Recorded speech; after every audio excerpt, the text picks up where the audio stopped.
You're listening to this podcast, so I know you've got a curious mind. Here's a helpful fact you may not know yet. Drivers who switch and save with Progressive save over $900 on average. Pop over to Progressive.com, answer some questions, and you'll get a quick quote with discounts that are easy to come by. In fact, 99% of their auto customers earn at least one discount. Visit Progressive.com and see if you can enjoy a little cash back. Progressive Casualty Insurance Company and Affiliates. National average 12-month savings of $946 by new customers surveyed who saved with Progressive between June 2024 and May 2025. Potential savings will vary. This episode is brought to you by Indeed. Stop waiting around for the perfect candidate. Instead, use Indeed sponsored jobs to find the right people with the right skills fast. It's a simple way to make sure your listing is the first candidates see.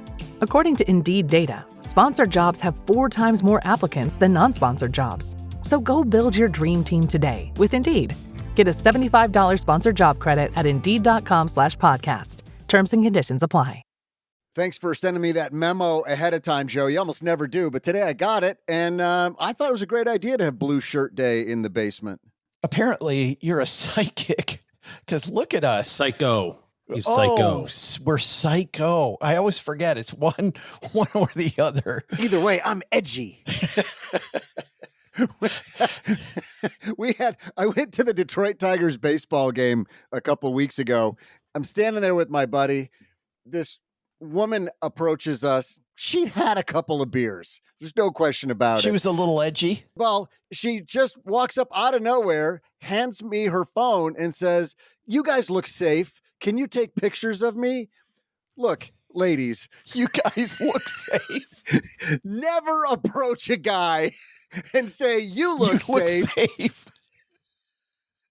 Because So where's the, we never... I look very dangerous. I look incredibly dangerous. Yeah, baby, I'm edgy. You don't know where I'm coming from. I've got angles and depths. No, funny. not you look safe. Well, you know who isn't safe from the bad people? Men and women serving our country, Doug. That's who is, no? I'm glad you picked up on the breadcrumbs. I'm like, I'm leading him right to the segue. Come on, Joe. Nail Come this on. one. And we salute those fine people who are a little edgy so that we don't have to be every Monday morning. They're edgy all week. We are trying to be edgy here on Monday morning. So raise your glasses, gentlemen, on behalf of the men and women at Mom's Basement and men and women at Navy Federal Credit Union serving our troops. Here's a salute to the troops. Cheers. Let's go stack some Benjamins now, shall we? Thanks, everybody. Hey, shake and bake, Cal! Woo! Shake and bake!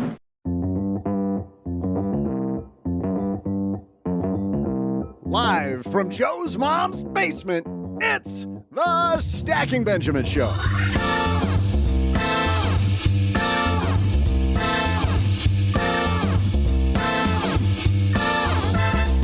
I'm Joe's mom's neighbor, Doug, and how's your portfolio looking?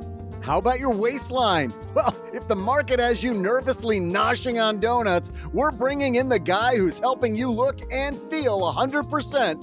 From Metpro, it's Angelo Poli. And on the money side, have you been thinking about finding some professional help? Well, professionals are also talking about you and how to get you to hire them. What are the people across the table from you thinking? We'll share on today's episode. And of course, we'll also answer a question from one stacker who thought, I'd better call Saul. C-High and OG. Austin wants to know about a HELOC, which I just found out isn't the name of an awkward wrestling hold. But don't you worry, I'll hold you tightly with my heartwarming trivia question halfway through this circus. And now, 2 guys who are the ringmasters in Mom's Basement. It's Joe and O-G. And you know why I will let you hold us, Doug? Because you're safe. That's exactly why. I offer no threat of any kind. Hey, everybody. Happy Monday. Welcome back to the Stacking Benjamin Show. I am Joe Saul C-High, Average Joe Money on Twitter or the X thingy. Although I haven't been on much social media outside of Mom's Basement in quite a while. But the guy who lives for Monday, Mr. OG, is here. How are you, my friend? I'm good, man. Just trying to keep my head above water right now. I'm shuffling papers. I know we got a busy week, don't we? Trying to. Okay, Boomer. I got stuff to return. I got, it's just chaos. Papers. I'm super excited because we've got Angelo Poli back for his. Great. So another guy that can yell at me for not reaching my goals. If you thought Dave Ramsey was bad when it came to yelling at you about your money, now we got the guy yelling at you about your waistline. Actually, you've been looking svelte lately, OG. Thank What's you. been going on? Better living through science. It's amazing. You drink enough Woodford and it reverses No, action. there ain't no Woodford. No. He found his mom's old stash of Dexatrim pills. Shush. He's on the Dude, bro. grapefruit diet. Remember the grapefruit diet? Right. Can't take grapefruit with my cholesterol pills. No, I didn't know grapefruit high in cholesterol. No, it counteracts the medicine. It's a bad, does bad. The grapefruit actually messes with lots of medicines. There's something magical about it. Just stay off. If you're taking anything more than an aspirin, basically you can never eat grapefruit again. Just don't eat grapefruit. That's what I say about green beans and broccoli and squash. And Well, I can't do it. I mean, I'd hate to counteract the medicine. can't counteract the donuts, right?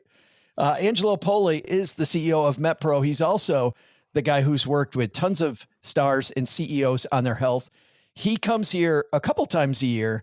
One of those visits, he always shares best practices for year end and, the time when we're all beefing up to begin a new year to make sure that workout routine is a challenge. And then the other time, in about now, he comes and he answers your questions. So we took a bunch of questions in Mom's Basement, our Facebook group, stackybenjamins.com/basement. If you'd like to join there, we're going to hear from Angelo in just a moment. But before we get to Angelo, we have a couple sponsors that make sure that you don't have to pay for any of this goodness. So let's hear from them. And then let's get your diet and exercise program working so that all that money we're going to help you put in your pocket, you can actually use on some fun. Angelo Poli coming up next. You may not know that when we started Stacking Benjamins, it was a blog. And even then, just the startup cost, I remember thinking, is this the right thing? And what if I write things and nobody comes, right? Well, luckily, that didn't end up happening. But starting something new isn't just hard. It's terrifying. There's so much work. You're not sure whether it's going to work out. You're not sure if anybody's going to read it. And then we change it to a podcast. Is anybody actually going to listen, right? What if nobody wants all the stuff that we have? Well, had I used Shopify, it would have been even easier because with their expertise, their helpful tools, and their easy to use platform, that's something that would have made Stacking Benjamins more effective much, much more quickly. Shopify is the commerce platform behind millions of businesses around the world and 10% of all e-commerce in the U.S. Names you've heard of like Heinz and Mattel, Shopify, Gymshark, Aviator Nation, Allbirds, also all Shopify. Get started with your own design studio with hundreds of ready-to-use templates. Shopify helps you build a beautiful online store that matches your brand style. And best yet, Shopify is your commerce expert with world-class expertise in everything from managing inventory to international shipping to processing returns and beyond. And did I mention that iconic purple Shop Pay button? It's used by millions of businesses around the world. It's why Shopify has the best converting checkout on the planet. It also helps boost conversions, meaning less carts going abandoned and more sales for you. So you're stacking Benjamins much more quickly. Time to turn those what ifs into with Shopify today. Sign up for your $1 per month trial today at shopify.com/SB. Go to shopify.com/SB. That's shopify.com/SB. Dell PCs with Intel Inside are built for the moments you plan and the ones you don't. They're for those all-night study sessions, the moment you're working from a cafe and realize every outlet's taken, the times you're deep in your flow and can't be interrupted by an auto update. That's why Dell builds tech that adapts to you. Built with long-lasting batteries so you're not scrambling for an outlet, and built-in intelligence that makes updates around your schedule, not in the middle of it. Find technology built for the way you work at Dell.com/Dell PCs. Built for you.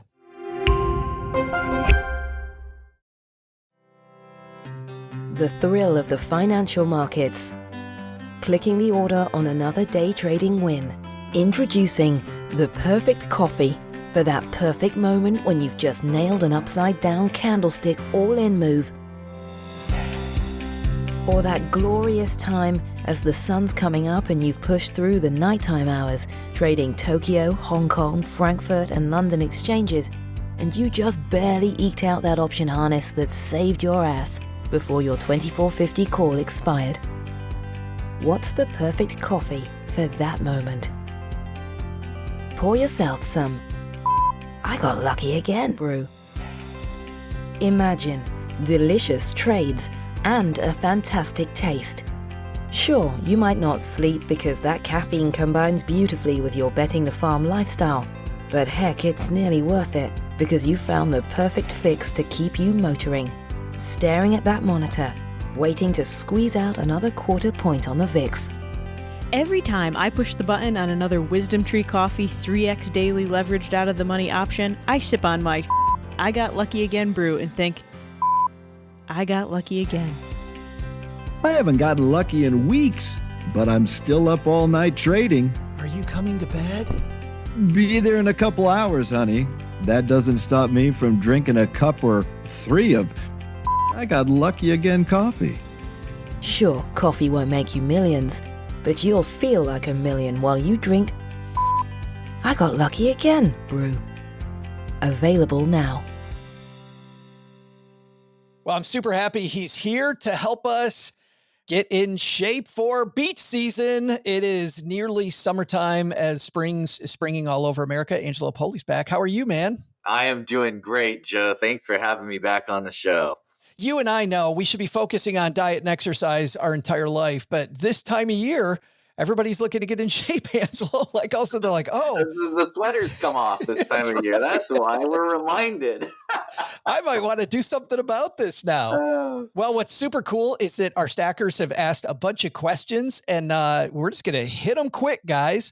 So Brent says, what are some diet tips or foods to focus on for a person who has elevated blood pressure? Obviously, and we'll start with this, Angelo's not a doctor. Make sure that you're talking to your doctor first, but you've got the right guy here to supplement that stuff in Angelo.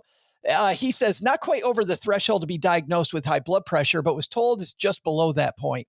I understand exercise is going to play a role, so I'm looking mostly for dietary advice.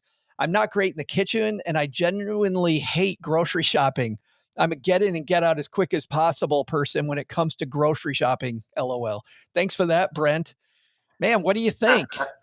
All right, Brent. Well, like you said, I got to stay in my lane because when it comes to medical scenarios, there are details that you don't want to be taking advice from the guy on the radio. You want to be taking advice from your doctor who's medically trained and has your details that I don't have. With that said, let me kind of lean into the lifestyle aspect of it, because there's the stuff that everybody's heard for blood pressure, and that is avoid junk food, manage sodium levels, don't overdo on salt. Alcohol obviously is a big one as far as when it comes to blood pressure.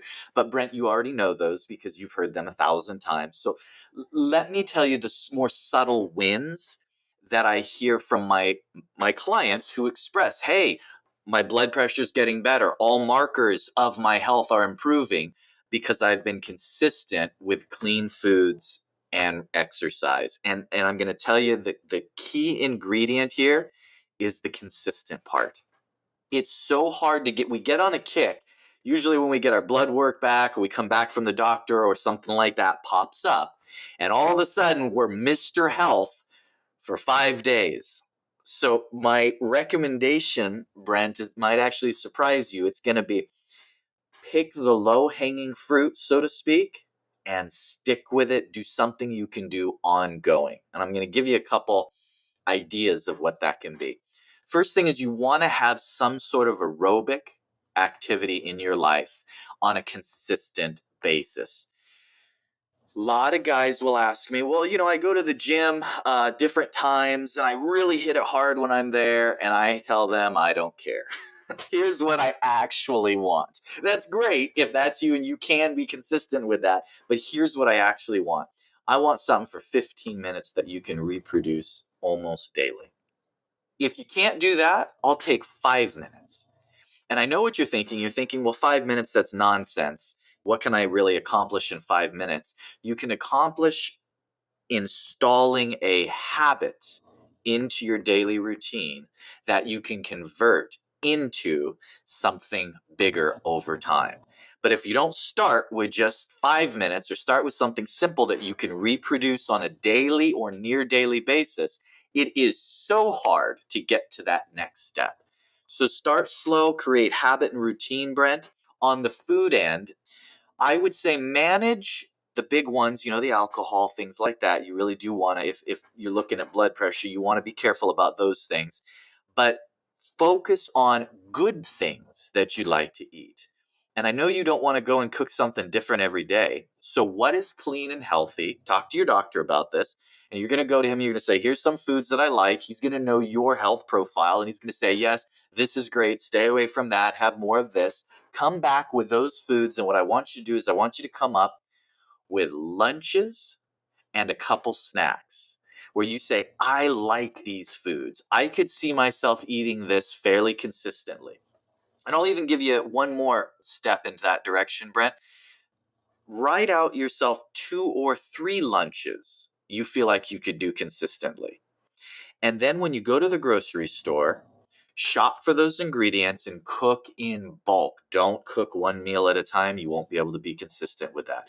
But cook those clean, healthy meals in bulk so you have lunches for at least 3 or 4 days in a row. Combine a couple healthy foods, think like fruits, nuts, things like that. Going to be great for almost any scenario. The fruits and vegetables are never the wrong answer, right? So they're going to be great for almost any scenario. Come up with a few good snacks and then prepare in a way that you can eat those meals cleanly. And when I say cleanly, literally, not messy. They need to be low perishable, not a big cleanup involved. They need to be quick. They need to be convenient. Bring those with you on a day-to-day basis and just have, for most days of the week, a clean lunch and 1 or 2 healthy snacks already prepared. That's going to be 90% of the battle outside of the big items you already know about. There's obviously, I don't know what I'm doing, but I do know what I've been told to do by Jesse, my Metpro coach. And Brent, I will tell you the cool thing about my diet, trying to follow through on the stuff that Angelo's talking about right now, has allowed me at the grocery store to get in and get out because I've identified those few foods that I want. I know where they are. I get them the same stuff over and over and over.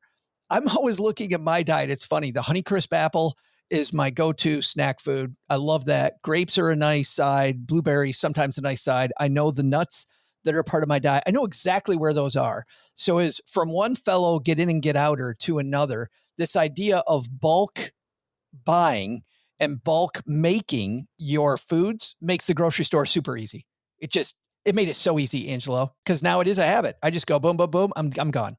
I'll tell you kind of a real short but funny story. When I first was traveling and doing the speaking circuit and giving seminars on metabolism and weight loss and all those topics. By the way, if weight loss is a factor for you, then there's absolutely direct methods, and these play into that because that can, of course, help with blood pressure and all these things as well. I would say to the group, I had this question I would ask them. I'd say, raise your hand and tell me about different diet approaches that you guys feel in this group work well. And then I would just spout whatever was common for the time, plant-based or doing, vegan or doing paleo or keto or calorie counting or, whatever the in vogue at the time was. And I would get, people to raise their hand and say, you think this works? You think that works? I said, okay, here's what I want you to do. I want you to think about the meal approach that has worked best for you. And I want to ask you an honest question.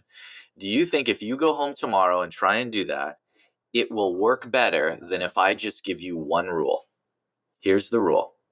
You can eat anything you want, but you have to prepare it the day before.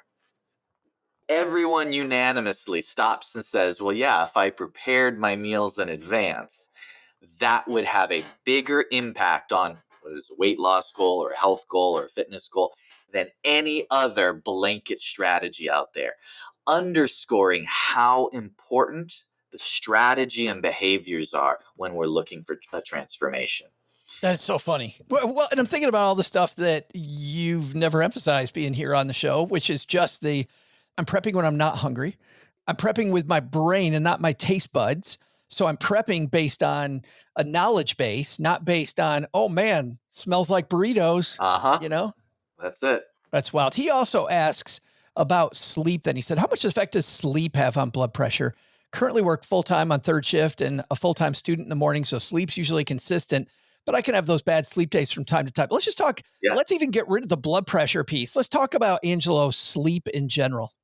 Well, you already know the answer to this. I'm not going to shock anyone. So there is literally no biological function that is not directly and profoundly impacted by sleep. If you're not getting enough sleep, it's going to have a negative impact across the board. So sleep is to be jealously guarded. Now, I say that somewhat ironically, I'm an insomniac. That is my number one challenge when it comes to my own health. I battled it for years. It has forced me to focus on it, to focus on behaviors and strategies that don't, shoot myself in the foot when it comes to sleep, since I already struggle in that department. But I can tell you across the board, when I am having a bout of insomnia and I'm not getting enough sleep, my concentration is off. I can see the difference in my body composition, my muscle tone, my motivation, my energy, and studies have shown, and I can confirm, appetite and willpower. They all suffer when you're not getting enough sleep. Sleep needs to be the foundation. And again, I'm not telling you anything you haven't heard before. I'm just saying it as the guy in the trenches who's dieted about 20,000 people over my career, that, yeah, it's not just a stat, it's a real thing. Sleep is important. It was so funny. I was listening to one of the podcasts out there, I think Dr. Peter Attia or something. The place I think that guy's brilliant is in his framing, because he'll get done with a topic, Angelo, and I'll get done. I'm like, wow, that was really good. And I'm like, wait a minute. He just said that alcohol sucks and it doesn't help you. And you're excited. Everything Peter Attia tells me, I already knew, but he's so good at framing it, which you are. You're very good at framing it as well. Absolutely. Which is why we love having you here. Jennifer asks, what is better, consistently maintaining a low impact exercise program or periodically managing a high impact program that historically only lasts for short periods of time? Jennifer, so the answer is both.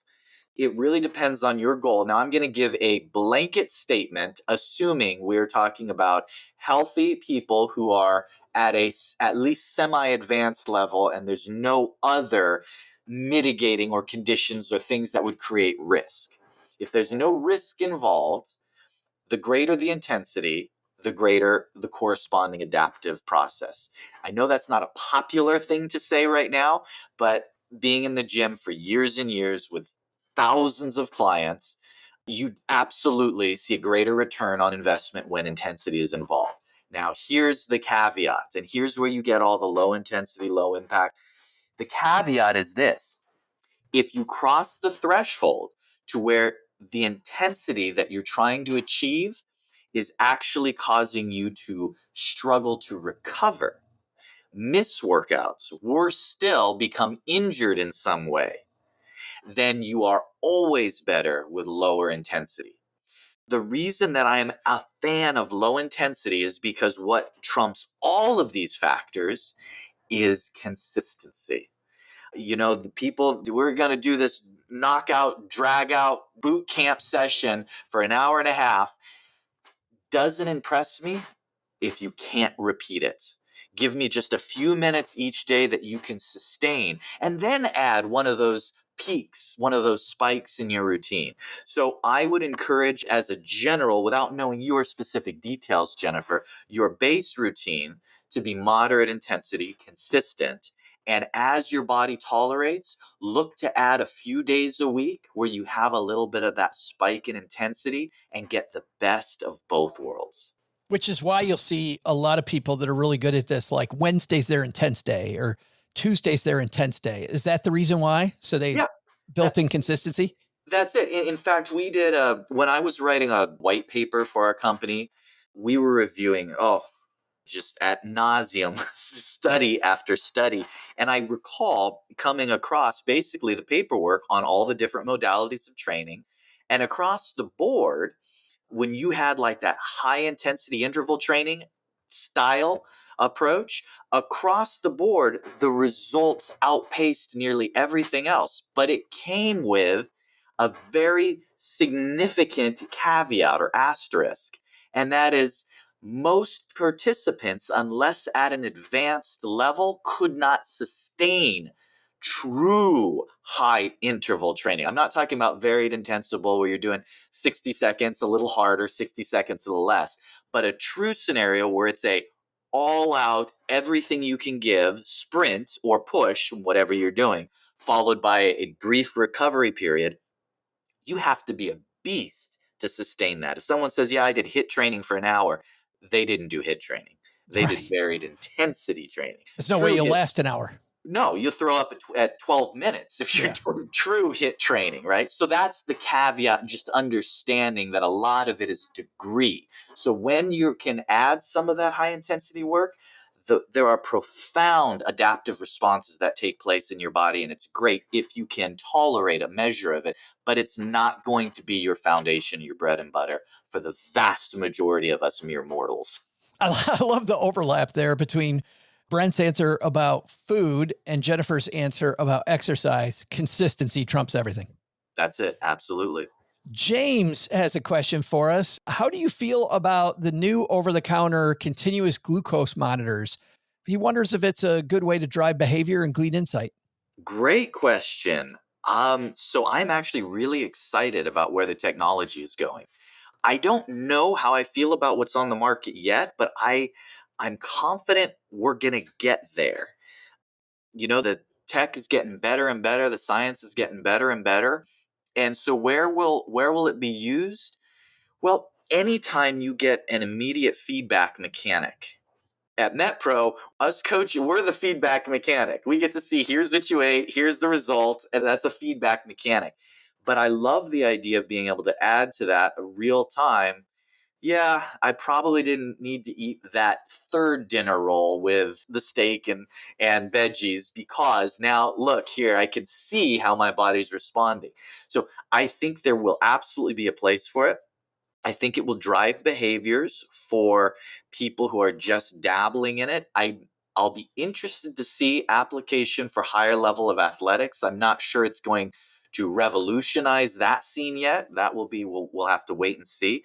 But for the average user, I think that that's going to be something that will be incorporated more and more in the future. And I'm actually very interested to see how it develops.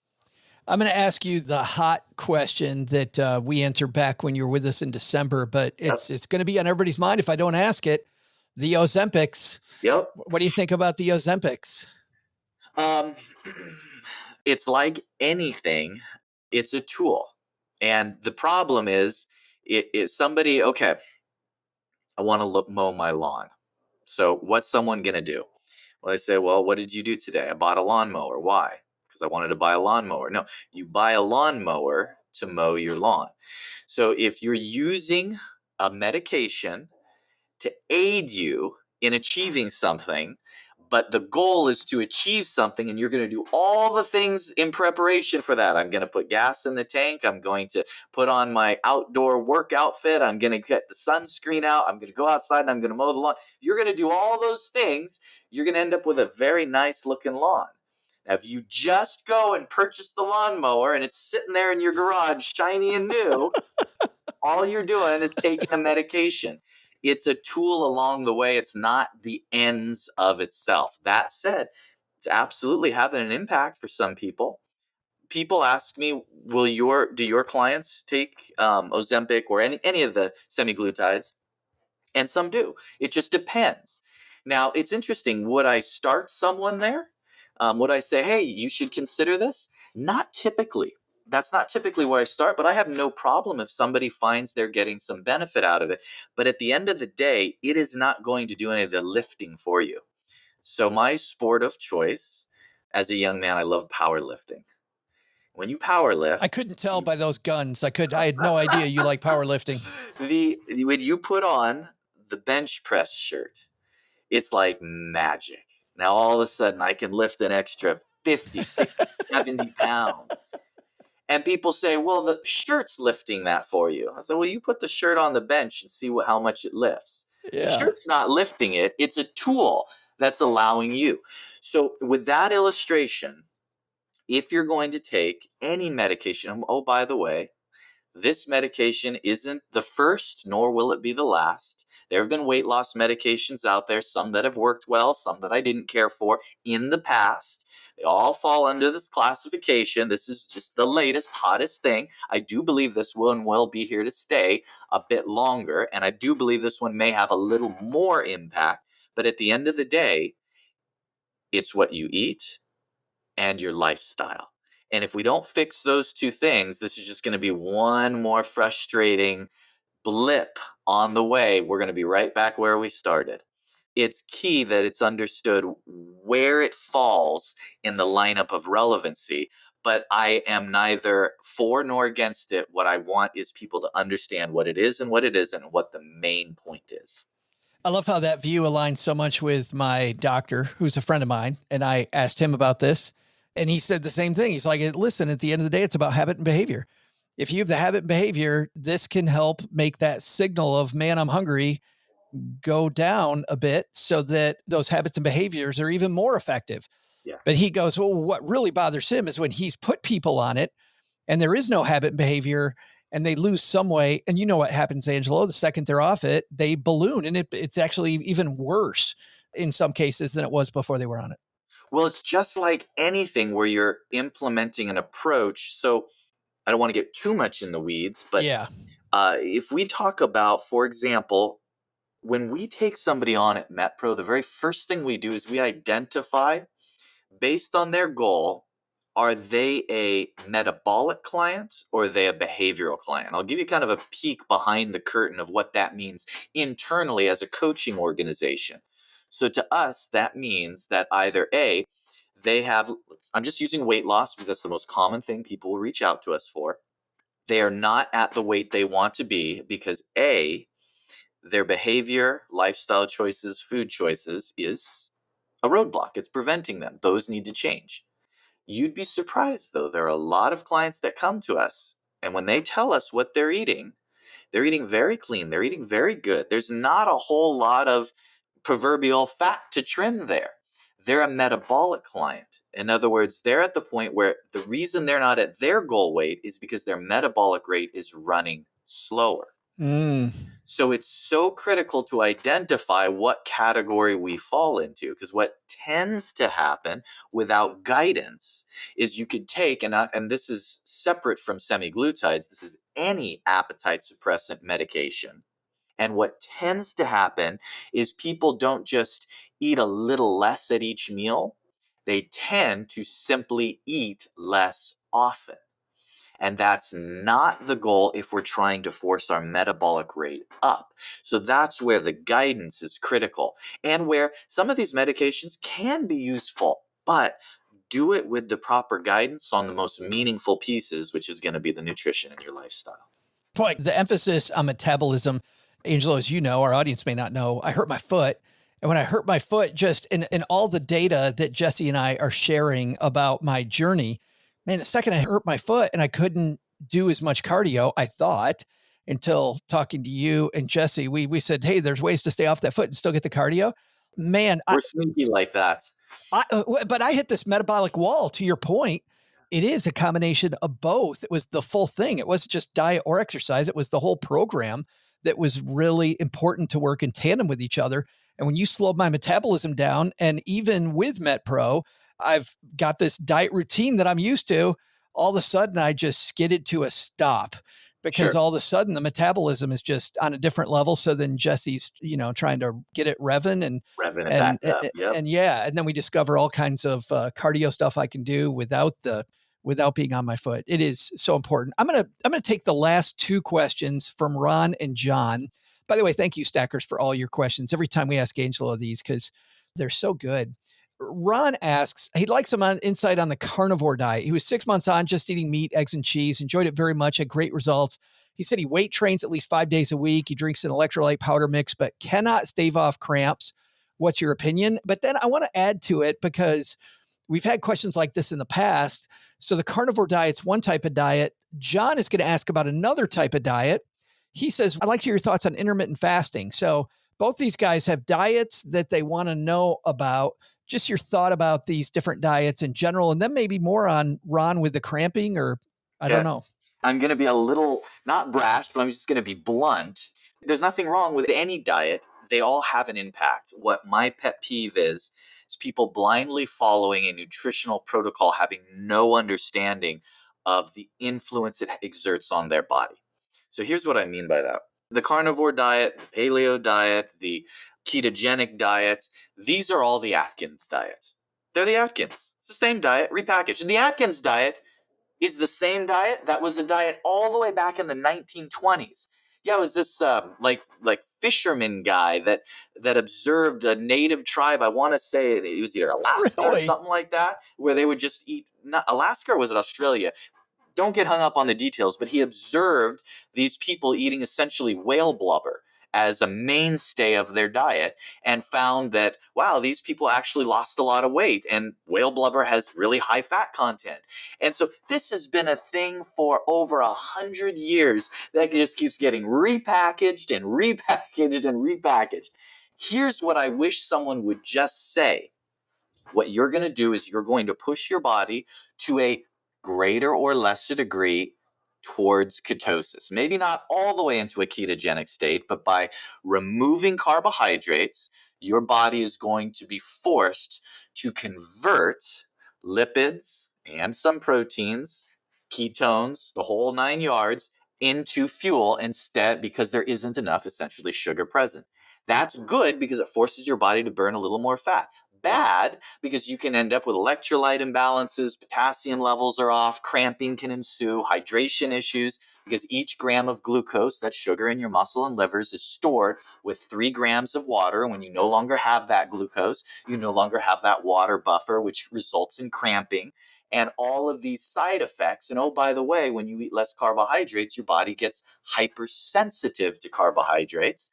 People don't bring that stuff up, but that's absolutely the case. Most people don't know. Pro athletes doing a professional level carb loading cycle actually decrease their carbs for 24 to 48 hours before loading because it hypersensitizes their system. Hit it harder. To carb uptake. So there's absolutely science behind low carb dieting, but it's not necessarily a one size fits all, this works perfect for everyone. At Metpro, we use low carb dieting, but we use it as a tool. We're going to bust through, we're going to reduce carbs temporarily. My goal, unless there is some secondary reason why we should do otherwise, is always to get that person reintroduced to more carbohydrates. Because I really am less interested in what someone's body weight is, eating nothing but chicken breast and protein shakes all day long. I want to see what I can get their body weight to, eating a balanced, performance-oriented meal plan that they're going to enjoy and is going to feel good for them the rest of their life. So it's not that there isn't science with there, and it's not that I don't use them even with my clients. It's understand the biology of what's happening when we implement a particular strategy. Now, the intermittent fasting, I'm going to stay in my same ill-tempered mood for. It absolutely is scientific, but unfortunately, people don't tell you what it is. And I'm going to be super honest and just super real with you. There are 2 categories. I'm not talking about this for use for medical purposes. There are some people that will fast and there are medical implications digestively, blood sugar wise, etc. That's not what I'm talking about. I'm talking about the 98.5% that say they just want to kind of cleanse themselves, but really what they want is weight loss. They just want to lose weight, so they're doing intermittent fasting. So it falls under 2 categories. Who benefits from intermittent fasting? Well, if you're one of those guys that eats junk food for breakfast, junk food for lunch, and junk food for dinner, and you quit eating any food for breakfast, now you're just eating junk food 2 out of 3 meals instead of 3 out of 3, you're going to definitely see some benefit. It's good. For a lot of the population, and I'm just speaking candidly, and I know this is not everyone's experience, but unfortunately this has been my experience. this has become a socially acceptable way for some individuals to justify ultra low calorie dieting without saying that. Because I'm going on a 700 calorie a day diet. You should try this, ladies. This is the greatest thing ever. You can't say that. Everyone looks at you. What's wrong with you? That's no good for your health. But if I just say, oh, well, I'm just doing intermittent fasting, that becomes a socially acceptable way of drastic calorie restriction. That's not for the guy that's eating junk food, lunch, dinner. And maybe you're listening going, that's not how I do it. That's great. But there is a demographic out there where that's how they're applying it. Do they lose weight? Yes. Because 800 calories results in weight loss. It also results in a host of negative consequences. And it comes back to the same excuse and the same conversation about the ketogenic style diets is I'm not interested in the weight you can achieve with a gimmick that allows us to eat hyper restrictive caloric or zero carbs. I want to see my clients get to a weight and a body composition they love while eating like a normal person.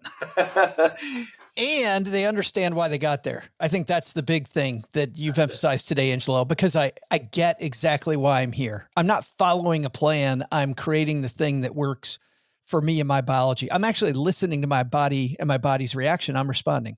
Yeah, that's it. Oh, if only there were a community of people that were working on this together, like professionals in this area that could help us. That would be so nice. Come on down. This is where I think you're inviting me for the shameless plug. We would love to visit with you. If you go to metpro.co/SB, and I'll give you a passionate invitation.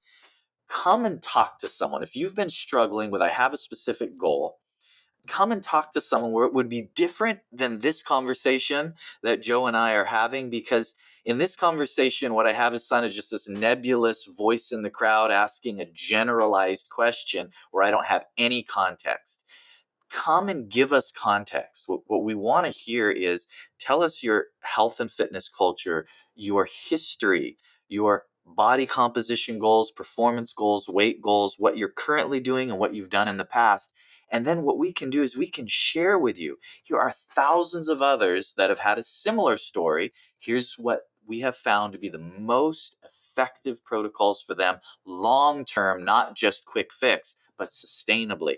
And we love talking with people. So please come on out, visit with us. We love talking with people. It's what we're passionate about.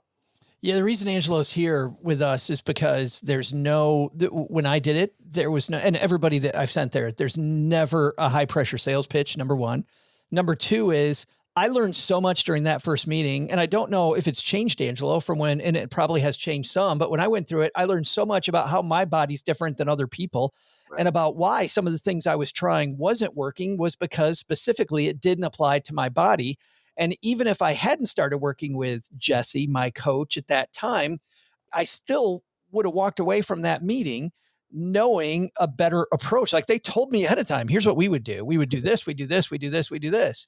And then you decide whether working with Metpro's for you or not. But at the very least, I felt really educated.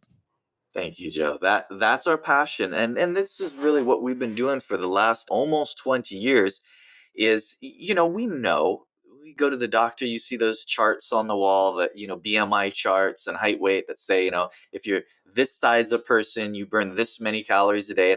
The entire industry, including the medical industry, knows that is rubbish. But everyone looks at each other and goes, well, we don't have anything better, so we're leaving the chart on the wall.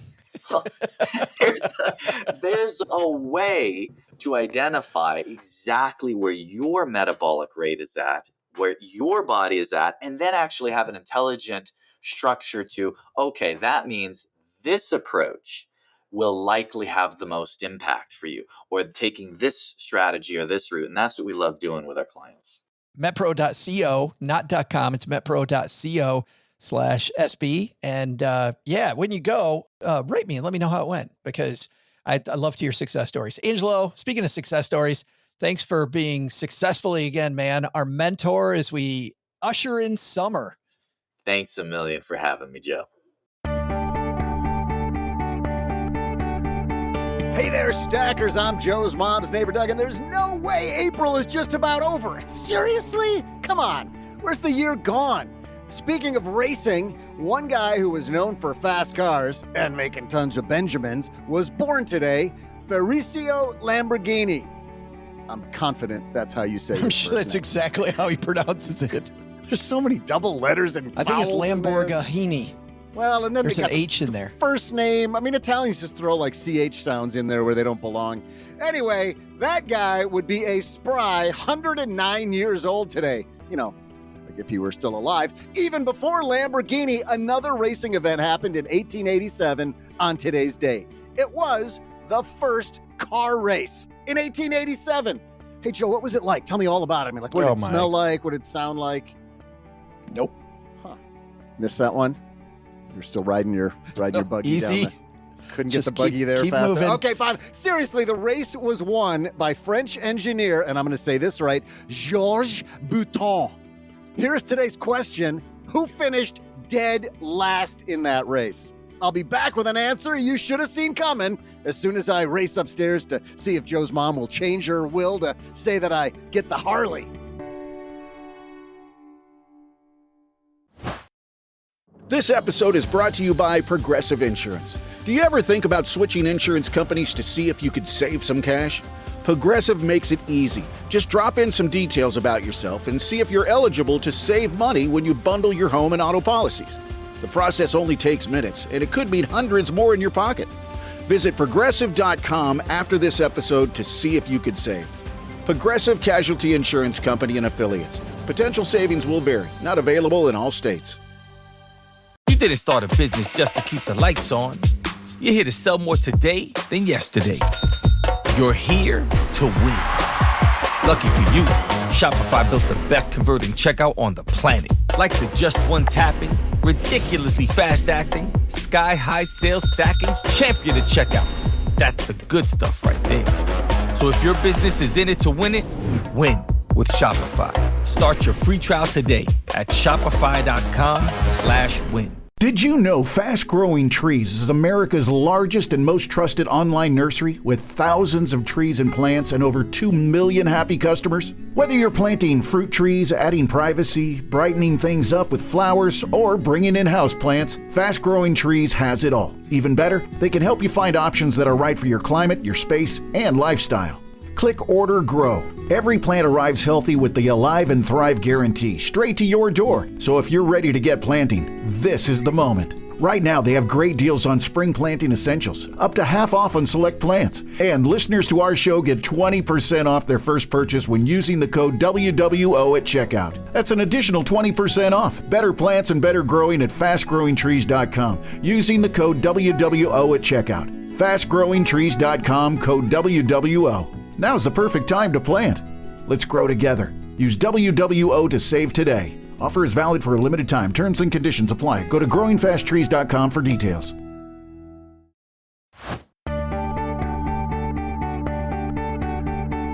Hey there, stackers. I'm Harley lover and guy who's ready to dispute the will Joe's mom's neighbor Doug. Well, apparently, just because Joe's, quote, family and also, quote, my kid, he's going to get Joe's mom's Harley at some point. She did mention she'd sell it, but I mean, who wants to negotiate with that shark? Not this guy. I'll just be happy dishing out the world's best trivia, like today's question. On today's date, back in 1887, when the first car race was won by Georges Bouton, I'm practically French, who finished dead last in the race to Georges Bouton? That would be Georges Bouton himself, because there was only one car entered. How did they get away calling that a race? Who was he racing, a squirrel? And now, back to two guys racing back to the microphones, Joe and OJ. Isn't it by definition? I win. We need some clarification. You probably need two people to call it a race, don't you? I would think so. Yeah, I agree. But the internet apparently disagrees. And he probably got a participation medal too. And those little cut up oranges when he was done. His parents came by and gave him a medal. hug. Got a big old medal. It's okay. You finished last. It's all right. Or the grandparent who's kind of passive aggressive about everything. Oh, you finished last, huh? It's okay. It's all right. Let's move on to our headline. Hello, darlings. And now it's time for your favorite part of the show, our Stacking Benjamin's headlines. Today's headline comes to us from Investment News. This is an industry rag for financial advisors, financial planners, and you kind of get to see what's going on the other side of the table. This is written specifically for the other side of the table. Advisors discussed the best ways to grow assets under management during an economic downturn. Annuity sales. Well, I did find this interesting because infomercials. This is the time, as you know, do you remember, in 2007, 2008, we saw half of the people that had any type of advisory license went bye-bye during that crisis. They lost their client base. Everybody saw that they weren't doing anything for them. And so they went away. It washed a bunch of people out. And now you got a bunch of crappy advisors again running scared that, you know what, assets are down. And so our job might be going. You think bye-bye. that advisors got washed out because clients left? I think it's because assets went and they couldn't afford to pay the bills anymore. Assets didn't go anywhere. They went down, right? And there was no mechanism to, the advisors that didn't have a business and that were just relying on whatever they could sell that moment didn't have anything to sell. Okay, let's ask you then, why do you think they went bye-bye? Well, that's why I think that there's professional firms who treat this as a profession, like you would a law business or a accounting firm or something. And there's a lot of pieces to that. One of those pieces is you need to have somewhat of a recurring mechanism for generating new business. And if you don't have that, then eventually the business dries up, especially when, in fact, although I would think times like this are a good time to reach out to people because there's a lot of chaos and there's a little bit less confidence. The market's up 25%. Everybody's a genius. It's just, this is easy. VTI and chill, I think it's harder if you're a good advisor to convince people that, you know what? In good times, yeah. You need a comprehensive game plan. Well, the harder part, sorry, Doug, the harder part is being okay with the fact that, well, hey, the S&P was up 25% last year. How come I was only up 15? It's like, well, because you have diversification, you have some international positions and small companies, and they don't all work like the 500 biggest companies in the world. But then the trade-off is what you're experiencing right now. The S&P's down a whole bunch, but international's doing okay. I would think this is analogous to a lot of different industries. I'm thinking real estate as one of them and the mortgage industry. I mean, when things are going gangbusters, anybody, people want to jump in. People have lots of money right now. I want to, but the serious businesses, to your point a second ago, OG, they know how to weather this, but real estate agents drop like flies as soon as the market takes a dip. And that's all of the people who got in because, hey, I just retired and I think I can get into this business. They realize it's harder than this. Yeah, but isn't real estate, though, Doug, a little bit different? Because when you look at real estate markets, when real estate markets go south, everybody freezes. I mean, you don't see a lot of transactions happening, and that's the only time when a real estate agent gets paid. So it's tough to find people that want to move when they think they're walking into a trap. Well, I guess I was using it as I drew a correlation between that and what OG said, where, right now, the people who are running a serious advisory business know this is a time. The revenue is down because the asset values themselves are down, but the assets are still there. But the people who are just kind of dabbling in being an advisor may not have those assets under management yet to. Yeah. I mean, I think, you're onto something here. I mean, thinking about real estate's a great example, the ebbs and flows of real estate professionals and how that rises and falls depending on how the economy is. But I also think that a lot of it has to do with staying power. I look back over my career and, I started in 1999, which was almost the peak of everything. Right. I'm going to get into this business. It's easy to make money. This is easy. I was one of those guys, right? To your point. No, I wasn't. I was 21, and I could fog a spoon like nobody's business. They were like, can you get this moist? And I was like, they're like, you're hired. Call these people. Also call your parents. Then in 2000, the Y2K stuff and 9/11 and that sort of thing was an awful time. 7 years later, Great Recession happened. And so I look back now and I feel so fortunate as to have had a lot of those experiences early because It really hardens you against temporary market declines. And I think some of it has to do with confidence from a advisor standpoint too. If you're an advisor and you've been an advisor for 15 years, you had the COVID thing that happened in a splash. You had 2022 that happened over the course of a year.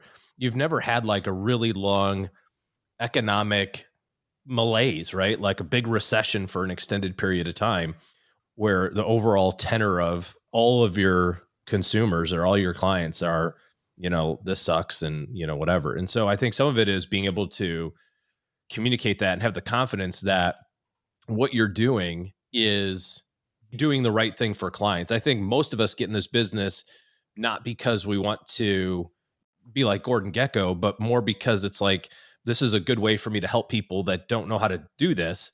And a lot of it, is on the job training. It just is. I mean, that's true for just about any job, right? It's not just this business. Doug, you were in consulting, right? Your first consulting gig. It's not like you're like, oh, I've got all the answers. You sat in the corner and listened to some other people for a while. And then finally you kind of fashioned how you wanted to.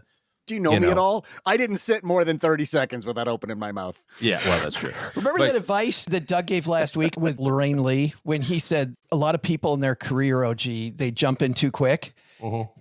Doug knows How do you think I know that, OG? Yeah. Also can't do teach. It's a big mistake. Big mistake. Yeah.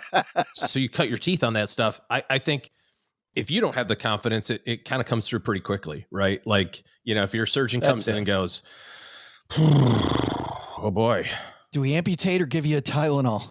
You're like, what's happening? What do you mean, oh boy? Like Dr. What's his name from The Simpsons, when Homer was in surgery.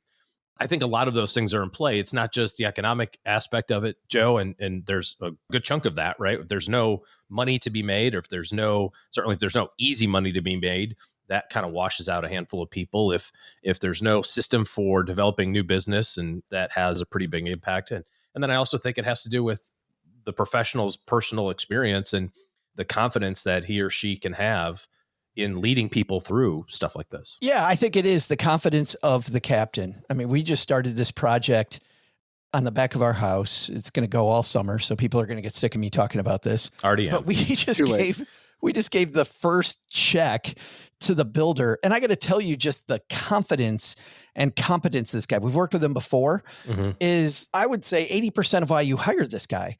Because everything's under control. He's seen it before. Yeah, we're going to take care of this. The first thing I'm going to do. I mean, the very first thing that he said was something I didn't even think about. He's like, the people that put this patio that we're getting rid of and we're putting this addition on, he said, I'm really worried about the concrete there. This is clearly a weekend warrior project. He's like, I'm not sure this is to code, sir. Oh, he was 100% sure it wasn't. He's like, but he totally gave you the kid gloves on it. He's like, look, we're going to evaluate the structural integrity of the concrete. I've got some concerns. Oh, no. He didn't say that. He's like, the concrete's all going. He goes, we're tearing this that is out. correct. Okay, got it. Yes. What he said instead, though, was something I didn't know about. He's like, we got to do a soil sample, because the problem isn't that this was a weekend warrior contract. The problem is what underneath is not going to hold. Then we have a bigger problem, and I want to know that before we start doing anything. Sure. And just the confidence that gave me that we're knowing how to deal with the unknowns that you didn't even know were unknowns. Absolutely. It was something you hadn't even considered, a soil sample. This piece says recessions are second only to receiving an inheritance as a reason why people change advisors. The third, by the way, is loss of a spouse. Those are the three main reasons. Yep. This is a time, OG, when people doubt the captain of the ship. When you get a little bit of stress, as you've said before, this isn't nearly the stress that you could have on a portfolio. When you get a little stress on your portfolio, you start going, does this dude know where he's going? does this woman have any clue what's going on? Well, and this is, sorry, I was just going to say, okay. Yeah, well, just one last thing. Jonathan Viscount, a financial planner, says that what people value are stability. And I don't think it's stability of assets like an annuity. No. I think that it's stability of relationship and of the plan. They also value security. Again, I don't think it's security in the funds that they're in. And third, it's a long-term plan. I know that even though there's going to be storms along the way, that I actually have a plan to get through the storm and come out the other side. Well, and that I think is the biggest difference here. It's when you're evaluating your outcomes in the context of an overall 30-year lifetime plan of savings and investing and income distribution and so on and so forth, you can quickly see that this stuff was already planned for. Like, people are going, oh my gosh, what's going on with my, like, this was already planned for. When you see the range of returns, or you see people talk about like Monte Carlo assumptions, and it says, I've got a 87% chance of success in my Monte Carlo. Well, guess what? That's accounting for the fact that every so often this crap's going to happen. So if you're working from the basis of a financial plan, you're much more likely to have confidence in the plan and have confidence in, your decision-making or your team's decision-making or whatever it looks like. Where we see people that don't have confidence is when all of their decision-making has been around the portfolio. All of the decision is, which stock should I own, and how come I don't own all NVIDIA? And I read on Wall Street Bets that this is a new, option strategy that I should be doing. And how come I'm not doing it on margin right now? Because I read that that's really good. And my friend's account went up 25%. I only went up 24.7. That's BS. What's going on? What did I do wrong? And everything centered around the portfolio or around product, no different than somebody who works in the insurance space and all their stuff is, whole life insurance or all their, it's like when you focus on the product, you're not likely to get a good outcome because it's not in conjunction with the plan. The portfolio serves your plan. And when you start with, here's what my goal is, and here's how, how much I have to save, and do those sorts of things up front, you can back into, what does my portfolio have to do for me to reach my goals? Then you build in those assets and you say, okay, over a 80-year time horizon, I mean, we almost have 100 years of really solid data at this point, over 80 years of ups and downs and all sorts of turmoil across the globe. These are the types of assets that largely get me to my goal. There's nothing to even worry about right now. Yeah. I had a friend call me the other day. His daughter is looking to get an advisor and said, do you know anybody? And I had to think long and hard, like, God, who could I call me back in 20 minutes? I'll think of somebody, was what I said. But we're talking through some things. And he said, so, the market was up X last year. Is that where you are with your guy? And I'm like, well, no, but that's not really how it works. And what really struck me about that is it's no different than following the media on pick a topic. The headlines that jump out at you are rarely applicable to you or to everybody in exactly the same way. So I had to walk him through, like, this was my time horizon and these were my goals for my own retirement, and took them through all of that stuff. And so, no, my portfolio reacted a little bit differently than your daughter's might, or than yours will, because I worked through a plan with my advisor. And that was tough for him to wrap his brain around. He just assumed, well, you should be doing at least as well, if not better. If you're paying somebody, you need to be doing better than the market always. And that was a really hard thing for him to wrap his head around. Yeah, understanding the fact that this is all meant to dovetail, and beginning with the N in mind, it's about not making mistakes, I think is a difficult place. I'm glad that you went there though, Doug, because I think during this time, OG, if somebody in our stacker land is worried right now, I think there's 3 different types of people that they can look to. The first one is, you're going to walk into some offices, or you're going to have some advisors that you'll talk to that are going to sell the crap out of fear. They're going to sell you the fear, but the fear. Yeah, I mean, that's all the stuff that's on the news right now, right? It's gold is a perfect inflation hedge. It's not, but okay. Yeah, and those people, our friend Roger Whitney said it, and I love this line: if they lead with product and not with process, if it's fear and I've got a product that solves that, you need to go running. Are you saying I shouldn't have bought those commemorative gold coins I saw the ad for? I think those will work out just fine. 2 a.m. They're fantastic. They only let me buy 17 of them, but I thought that's a good start. They're fantastic. It's not going to do, I know you're tongue in cheek, they're not going to do what they say they're going to do. It's no different than the annuity salespeople on TV that say, protect your downside and get market-like returns. The like is the word that they say under their breath. Like. But they were get market-like returns. Doug, is that a bad day when you wake up at like 9:30 in the morning, you hear the doorbell ring, and it's the Amazon guy with the big box that you don't remember ordering? But I have a hack. Is that a bad day? That's just called every day in my house. I know, that's Tuesdays. I have a hack on Amazon. I'll share it later. I uncovered this Amazon hack. Maybe I'll talk about it later. Money saving or money spending hack? Oh, money saving. I mean, excellent. Not necessarily saving per se, But I mean, kind of. I think the first type of person that's cleaning up is a person selling you on this is a scary thing. You just got to quit investing in financial markets. Yeah. You need to do this stuff that has guardrails on it, like we're bumper bowling for money. You need that. I think the second group of advisors are advisors that clearly don't have a plan. They're not worried about the different areas of financial planning. They're pretending like they can beat the market. They're going to talk to you about, well, we're going to take advantage of this and we're going to do these crazy strategies and we're going to, and it, their whiteboard, if they have one, looks like an NFL playbook where there's stuff going 50 million different directions. I love the guy. Did you ever read OG, The Wealthy Barber? I don't think so. In The Wealthy Barber, the author writes that the basis, maybe not your entire financial plan, but the basis of your plan should fit on like a bar napkin. You should go, here's what I'm trying to do. No, I believe that. It should fit on a bar napkin. And that, by the way, the advisor that you want is the confidence steering the ship that we talked about, the fact that they're not going to promise you the moon. And they're also not, Doug, to your point, they're not going to pretend like we're going to beat any market. They're going to swat that away like a fly going, what does that have to do with anything? So I think you really got to look for that option number 3. Important piece. I think especially now it's funny to look at what's going on the other side of the table, which is why I wanted to bring that up. Something else I like to bring up is when stackers need our help, guys. This is the part of the show where we realize that somebody said, hey, I better call Saul, C-High, and OG.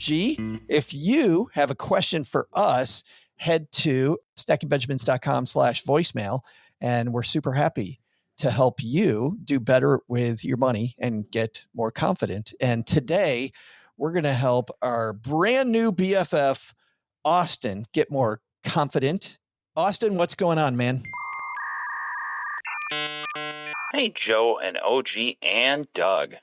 I figured I'd call in to keep the Minnesota love going. Go Gophers. This is Austin again. So I'm really trying to learn something from you guys. I'm going to have to hit on a rare topic to go after that. HELOCs. We're looking to get a HELOC as a just in case, but I'm wondering what you would key in on when shopping around for one. Note, this would not be a primary emergency fund. We have roughly 5 to 6 months of expenses saved in cash.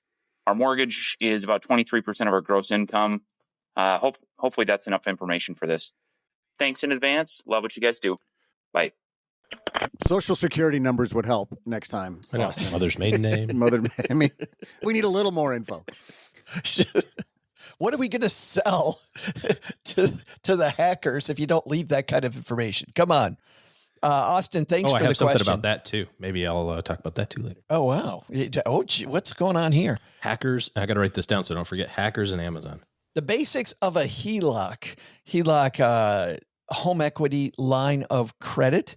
This is like almost like a credit card or a checkbook against your house. Mm-hmm. You get an X amount of money the bank gives you, and you can use it or not use it. So a couple things that I heard him say, which I just find a little interesting, is didn't he say we were thinking about getting this just in case? Yeah. Just in case what? Well, I heard one advisor a long time ago talk about the fact that she liked what she called the ice cream approach, the ice cream cone. So the bottom of the ice cream cone was money in your basic savings, like I can get to it, right? At that time, CDs, OG, were paying pretty well. So that was like the next scoop.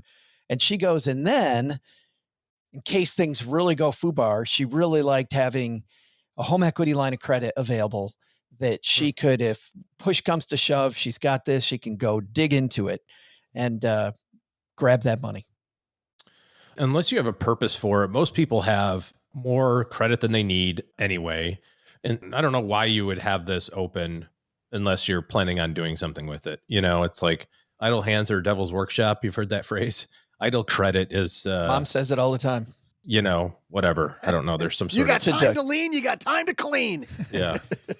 So I'd just be concerned with that. Like, what's the purpose? You know, it's like, oh, so I have this available in case. It's like, well, you're going to find reasons to use it in case, if they're like, you can get this $300,000 anytime you want, for things like home improvement projects or debt. You're like, well, actually now that we have it, right, we have been meaning to put a pool in. It's like, okay, well, and just the upside can be convenient, OG, because if you already have the home improvement project and you know how you're going to pay it off, this is generally a lower cost, lower interest rate way to go than tapping the credit card. Oh, 100, yeah, a mile. Yeah, 1,000%. Sure. I guess a couple of things. He didn't really ask my opinion about getting a home equity loan. He said things about getting, I'm getting one. Where am I getting it at? I would want to make sure that the rate is tied to market rates and the adjustments are similarly tied. Two different types of home loans. You can get a home equity loan, which is a pile of money that they just give you and then you pay it back over a period of time. A home equity line of credit, like you already talked about, Joe, is basically an open-ended line where you can draw from it. Usually there's a period of draw and a period of payback, and the draw period is renewable, generally speaking, but you just have to go back and do the requalification. Usually what happens is they'll say, okay, your house is worth $1 million. You owe $200,000. We will give you a $500,000 line of credit on your house. You can use that money in, there's a minimum, usually $4,000 minimum withdrawal or something, but you can use that money up to $500K anytime you want for the first 10 years. After the 10 years, whatever the balance is, that money's locked and now becomes pay backable. I don't know. I think it's be paybackable. It becomes most be paybackable over, a 20-year period, whatever the terms are in there. And during the loan period, during the draw period, your payment is interest only. So that's also pretty attractive, especially if you're doing, let's say that you're going to build a vacation condo, right? Or a vacation house somewhere. You're like, I can do this as a line. And then when it's all done, then I'm going to get a mortgage and kind of put it all together, type deal. So it can be attractive because the payment's a little bit lower. I would want to know the payment amount. I would want to know how they calculate the payment amount. And I would want to know how frequently they adjust the interest rate based on market adjustments. Yeah, clearly I want to know what that interest rate is. Yeah, it's going to be prime plus something based on your credit and based on the bank. And a lot of times, home equity lines of credit seem to have a lot of fungibility in them. If you're showing up at a bank that you've never done business before, you can't expect to get any sort of special treatment. But if it's your bank and you have all of your savings there and your credit card is there and you've been banking there a long time and your mortgage is there and you know what I mean? Like you have a big relation, your business accounts are there, you have a big relationship, you have the opportunity, I think, to play that game a little bit and say, 7.5, can we do 7? Or whatever. And you're more likely to have some. It's all relationship based there. Yeah, I think so. Also, a credit union generally going to be an option where historically you may, if you don't have a relationship anywhere, you may have a better chance of getting a little bit lower rate. Yep. Two other types of fees that you may have besides that interest rate that you compare. One is a lot of home equity line of credits have an annual fee. So you want to know what the annual fee is to keep it open. Mm-hmm. It'd just be just like a credit card has an annual fee.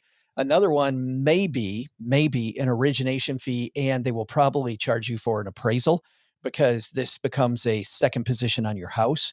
So you're going to want to find out what the fees are to open it because those will vary from bank to bank as well. Yeah, most of them, to your point on those, they will advertise low, if not zero, closing costs. Yeah.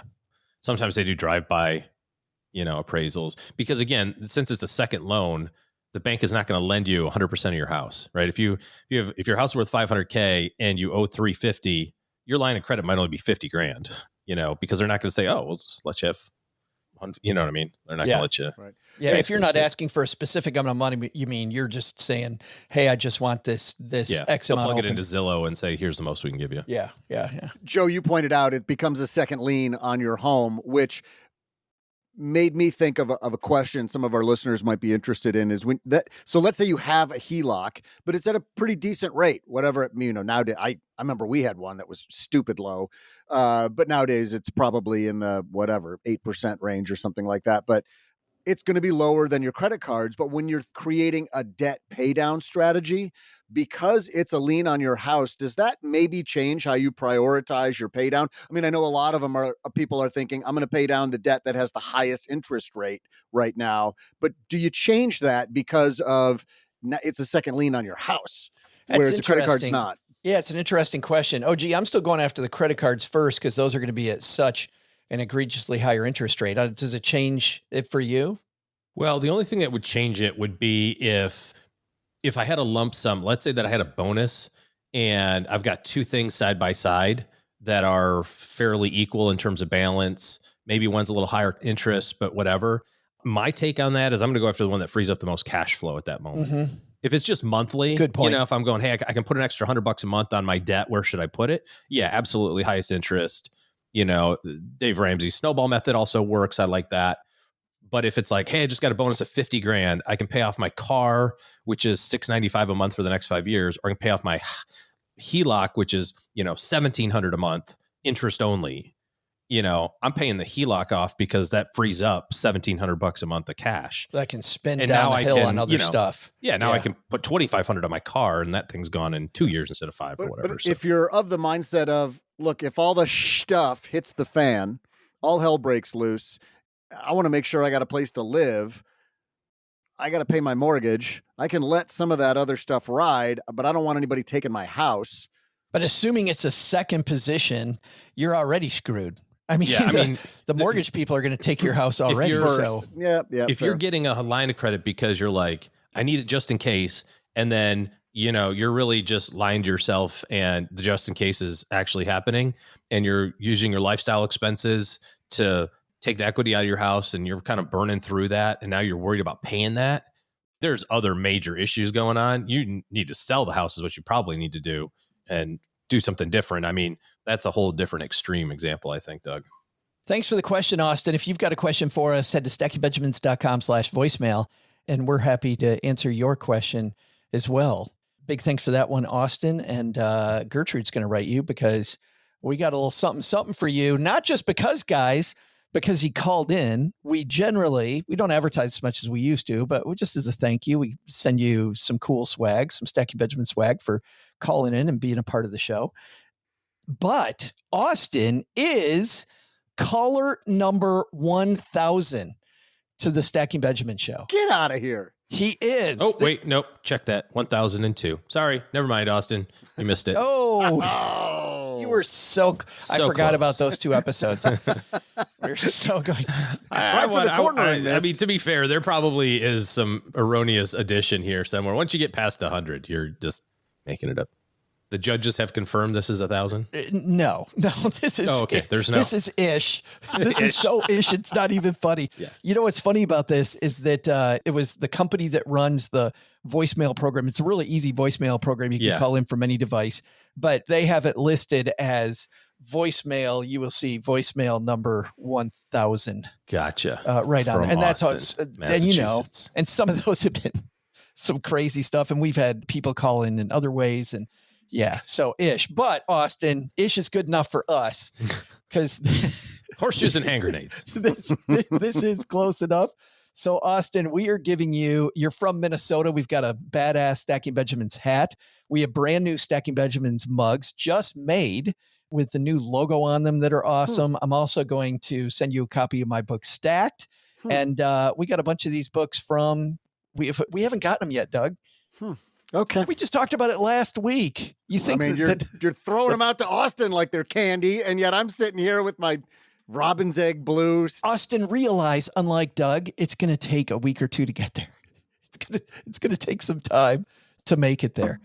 Bunch of swag for you, Austin. Big thanks to everybody for being a part of the show, for helping us make the Stacking Benjamin show. If there were no stackers, we would have no show. Speaking of stackers, Doug, I got just one quick thing for the back porch because I'm looking at the time. It is that I'm headed to Boston. Am I pronouncing that right? Doug, is it pronounced Boston? It's Boston. Yeah, there we go. Boston. I am headed there. Let me get the date for everyone. And if you want particulars, as we record this, we don't have them yet, but as you hear it, let me get the particulars, which I do not have. I think we're going to have it at the same place we had the last one, but I think we're going to get a quieter area because people are going to go, man, it was kind of loud there. And it was loud, but it was a kick-ass place. It was an old bank. But anyway, May 20th, Tuesday, May 20th, I'll be in town. I've already talked to Paula Pant to see if she would come. We talked to Doug. Doug said no, just so you know. I asked Doug, and Doug said pass. No, I will not go there. Hard pass. But stackingbenjamins.com/meetup lets us know that you are on your way so we can plan the right space for the right amount of people stackingbenjamins.com/meetup, and we'll have all the details when you hear this episode. Doug, it sounded like you were going to say something. Well, we have 3 new reviews, but I know you needed to be quick. We've had a chock full episode, so I thought maybe, we could say, you know, we totally will. We're, I can't wait to read that. Oh, some great stuff. Yeah. I'm reading these. Yeah, that's good. All right. Next time. That's something to look forward to. Foreshadowing, everybody. Foreshadowing. One thing we don't foreshadow, we just get right to it. What are the 3 big takeaways that should be on our to-do list, Doug? Well, Joe, first, take some advice from our headline. If you're worried about the market, don't panic, learn from it. Now is a great time to become more scientific about your approach. Either find people to help or build an investment policy statement. Second, want a HELOC just because? Remember, idle hands are the work of the devil. But the big lesson? Don't worry about Joe's mom's will. She said her will is strong. Strong, I say. That must mean there's good stuff coming my way in the future. Can't wait. Thanks to Angelo Poli for joining us. Want to find out more about the concierge nutrition and fitness coaching at Metpro offers? Head on over to metpro.co for details. No, you got to finish that, Doug, with they will pump you up. No? Oh, okay. No. I can do that. I'm sure Angela's going to be like, yeah, no, don't. This show is the property of SB Podcasts, LLC, copyright 2025, and is created by Joe Saul-Sehy. Joe gets help from a few of our neighborhood friends. You'll find out about our awesome team at stackingbenjamins.com, along with the show notes and how you can find us on YouTube and all the usual social media spots. Come say hello. Oh yeah, and before I go, not only should you not take advice from these nerds, don't take advice from people you don't know. This show is for entertainment purposes only. Before making any financial decisions, speak with a real financial advisor. I'm Joe's mom's neighbor, Doug, and we'll see you next time back here at the Stacking Benjamin Show.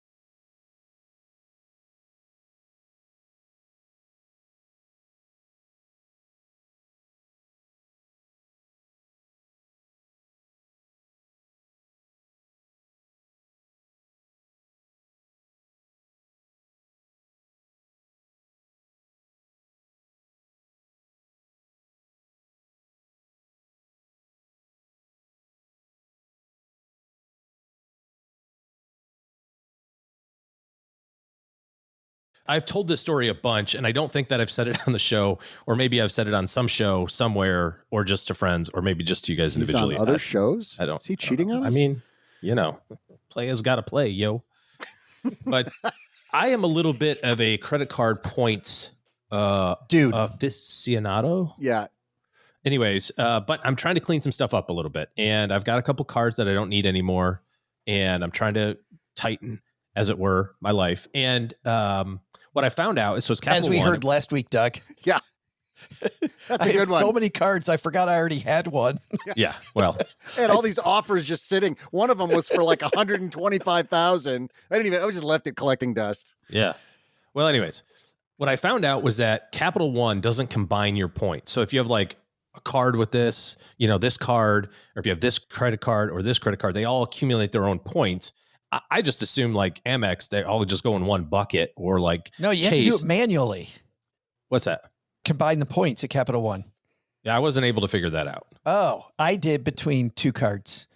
I don't remember how I did it, but I got it done. Oh, well, maybe I could have done that. But anyways, so I wanted to close these 2 cards. They had small balances or small limits, and I had already transferred limits to the other ones. And so I wanted to go away, but I had these points, and I was like, I just, I don't have any use for them. I'm not traveling anytime soon, but you can't have points on a card. They just go away. So it says, oh, you can turn these into gift cards. And I know from a redemption standpoint, gift cards are like the stupidest redemption ever, because you get like a flat penny per point, and somebody out there's gonna be like, you could have flown to Singapore for, 2 cents a point. It's like, I know, I got it, but I'm not going to Singapore.